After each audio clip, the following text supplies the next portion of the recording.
growing in love.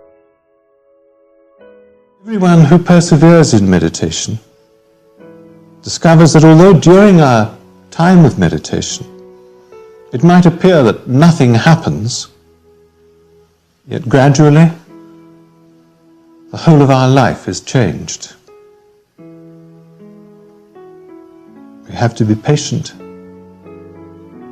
We might like it to be changed more rapidly.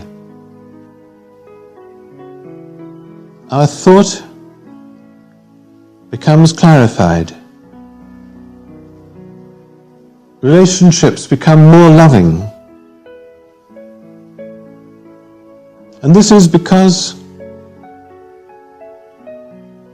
in the process of meditation, we are made free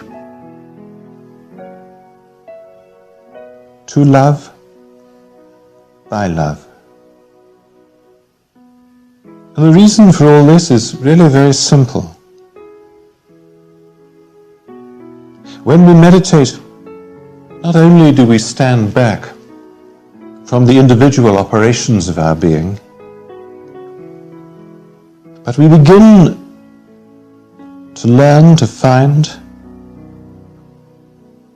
a wholly new ground to stand on.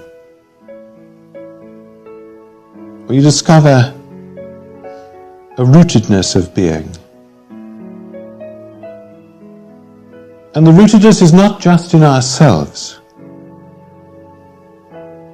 but we discover ourselves rooted in God. Rooted in God, who is love. The peace, the stillness, and the harmony that we experience in meditation becomes the basis for all our action.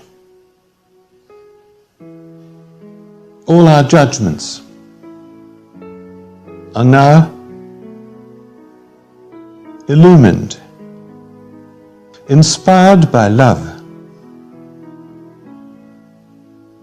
because we know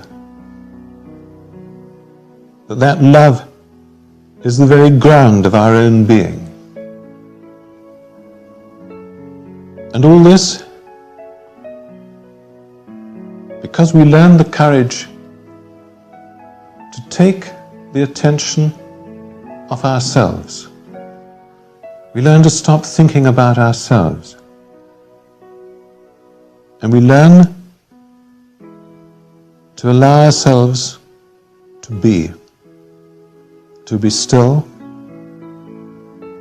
to be silent. And in that stillness and silence, we find ourselves in God, in love.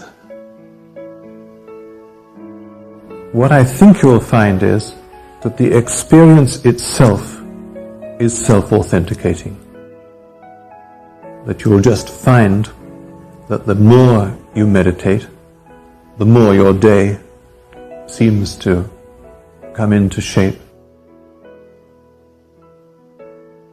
the more purpose you have in your life, the more you begin to see the meaning in everything.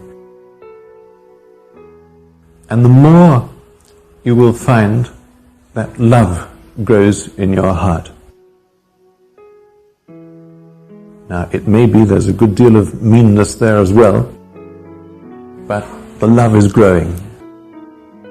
And that's the real test of meditation. You can't put any sort of test to meditation on, do I get fantastic visions when I meditate, or anything like that. The real test is the love growing in your heart. A couple of years ago, a man came to our Monday evening group, and each Monday evening he would ask the same question. And he would say, "How long have I got to keep this up for?" He said, "I've been meditating now for 3 months, 4 months, 5 months, every morning and every evening. And he said, absolutely nothing is happening. I said, it's all very well for you to sit there and say that I've got to have no expectations, that I've got to accept the discipline of it, that I've got to have faith. He said, but surely to God, he said, something is going to happen one day. Now, that went on until one evening he wasn't there. And as everyone was leaving at about 9 o'clock or so, 9:30, he turned up. And I could see that something had happened to him. There were smiles all over his face. And he said, you know, an extraordinary thing has just happened. He said, as I was turning the corner at the bottom of the hill to come up here, a young kid pushed his bike in front of my car. I could see he did it deliberately. I just tapped it and stopped. And immediately 3 kids surrounded the car and said, come on, you've got to pay me compensation. You've wrecked my bike. And he said, I was amazed how calm I was. Let's get the bike into the car, you get into the car, and we'll drive round to the police station. And he had some job persuading them. But eventually he got them round and took them in, and he said, throughout the whole thing, he was simply amazed at his attitude towards this experience. And what he said to me is, you know, I don't suppose anything is ever going to happen in my meditation, but I do see that it's going to change my life. Now, I think that's the experience of all of us who meditate. The great test, whether your meditation is working or whether you're making progress, I don't advise you to rate yourselves, but the great test is, are you growing in love? Are you growing in patience? Are you growing in understanding and compassion? And that is the effect of our meditation. With some of us, it takes longer. With some of us, the end of egoism requires a big struggle.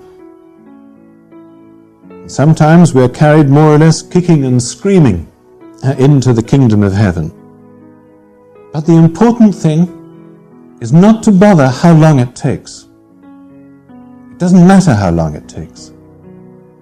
The only thing that matters, and the thing that I wish I could communicate to every one of you here this evening, the only thing that matters is that we are on the journey.